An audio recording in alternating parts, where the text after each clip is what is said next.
Angela Merkel's party sees a resounding victory in a state election. It's a welcome boost ahead of September's general election.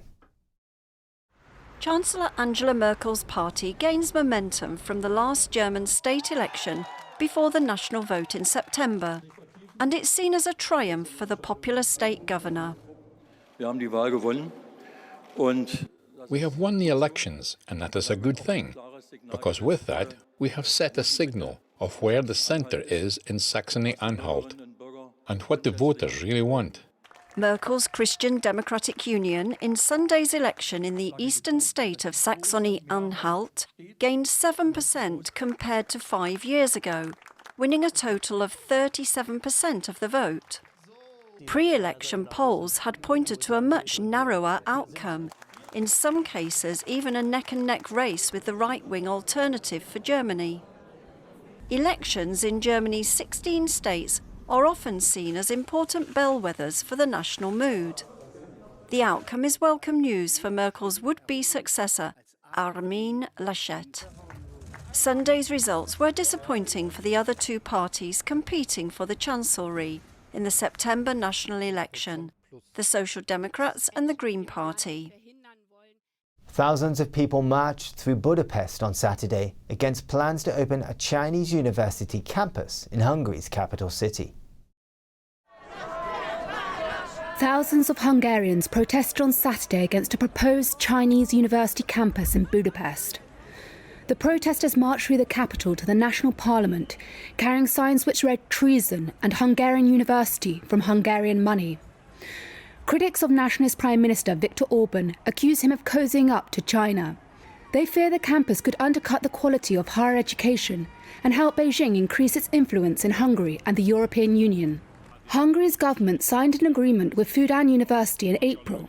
The Shanghai-based institution plans to build a campus at a site in Budapest. The government says Fudan is a world-class institution and the campus would allow students to learn from the best. But opposition politicians and economists have criticised what they say will be the high costs of the project. They also point to a lack of transparency. The Liberal opposition mayor of Budapest has renamed streets near the proposed campus after the victims of China's alleged human rights violations.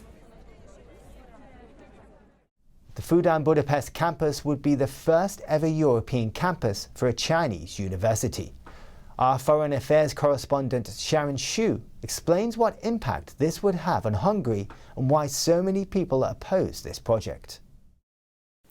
Fudan is one of the few Chinese universities that is of international standing, but it is also completely under the control of the Chinese Communist Party, or the CCP. Near the entrance of Fudan in Shanghai stands a 7-meter-high statue of former CCP leader Mao Zedong rising from a 5-meter plinth. Fudan amended its constitution in 2019. References to independence and freedom of thought were dropped. They were replaced by clauses requiring teachers and students to embrace the leadership under the CCP, follow its educational goals, and respect its socialist values. This casts doubt over integrity in the classroom as well as the recruiting process on its pending Budapest campus. Will students and faculty be held to the same requirement? Will individuals be discriminated against for having views critical of the Chinese Communist Party and its values? The campus aims to accommodate 6,000 students and over 500 faculty members.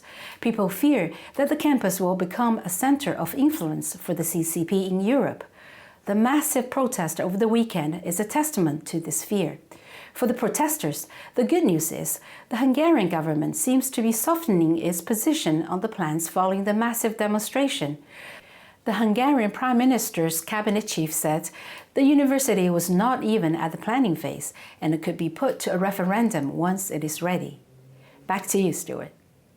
Thank you, Sharon. Republican lawmakers are demanding that emails from the top White House medical advisor, Dr. Fauci, be unredacted. They want him to testify before Congress about his connection to researchers in Wuhan. But Fauci says information has been misconstrued. Here are the details. Former Secretary of State Mike Pompeo confirmed on Thursday that his efforts to understand how the CCP virus spread from China to the U.S. met with opposition from within the State Department and intelligence bureaucracies. On Thursday, Vanity Fair reported that key officials deep within the State Department tried to keep the public from knowing that the U.S. had supported gain-of-function research at China's Wuhan Institute of Virology. That kind of research focuses on ways to make viruses more contagious and transmissible to humans. When asked about this, Pompeo described a contentious battle.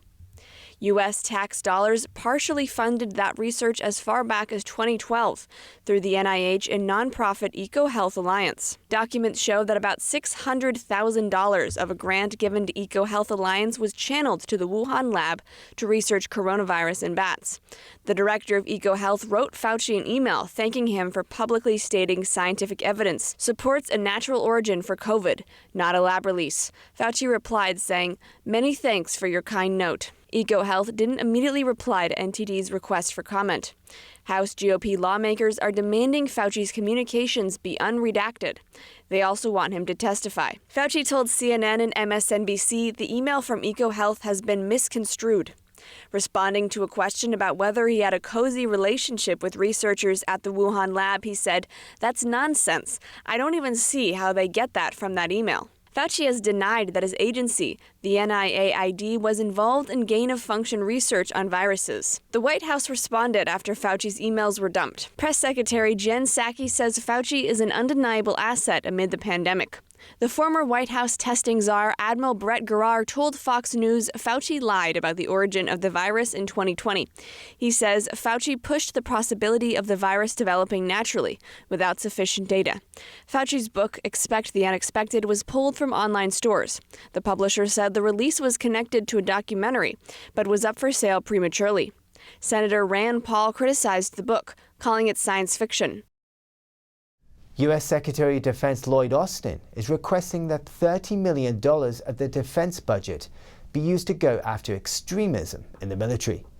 Critics of the move say this could intimidate those with political views that differ from the current administration.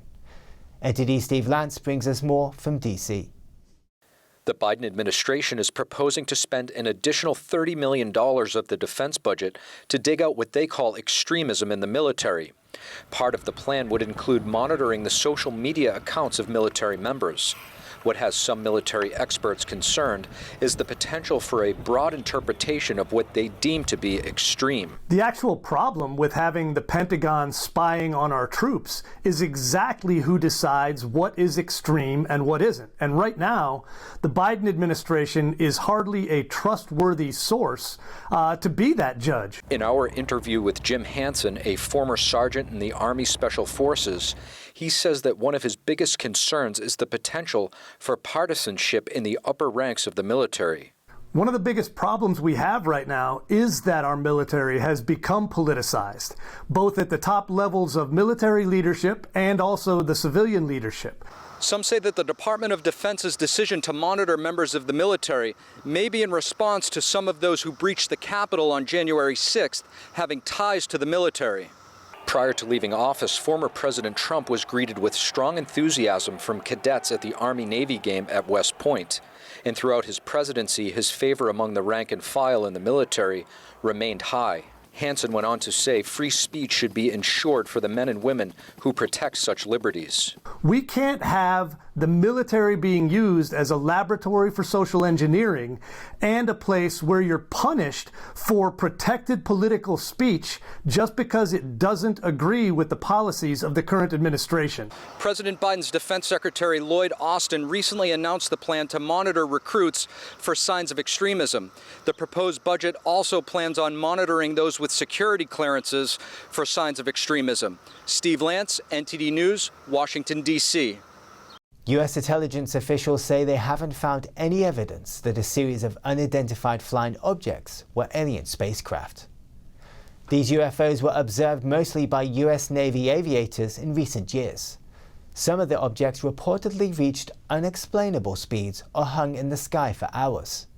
But a New York Times report says unnamed senior U.S. government officials admit they can't explain the sightings. And the paper says these officials have seen a highly anticipated government report, which they claim determines that most of the incidents did not originate from US military or government technology. There have been over 120 incidents documented over the past 2 decades. The unclassified report is set to be released to Congress later this month. A famed museum in Paris is open again after 4 years of restoration. The venue showcases Parisian history through various art pieces and small treasures. It's been 4 years since these art pieces haven't seen any visitors. The Carnavalet Museum is reopening along with other cultural venues in France after months of lockdown. It's one of the largest museums in Paris, dedicated to the history of the French capital. Inside, you'll find a glimpse of 2,000-year-old Paris, Paris under the reigns of French king, and Paris during revolutionary times, a story of light and shadows. This museum was built in the 19th century. Paris was under heavy urban construction and a lot of old vestiges were found, as well as arts. This is a museum that tells a story, and every Parisian finds a part of themselves here. The paintings, sculptures and other artworks were restored, Deschamps says. These beautiful animals found their true colours again. This pastoral scene is a very well-designed piece of interior decoration. Even walls were transported, such as the roof of this room. This was made by Charles Lebrun, displaying angels and cherubs. Lebrun was a 17th century painter, and this was one of his first creations, before he was hired by the French king to work in Versailles. Here we are in a 17th century room with golden decor.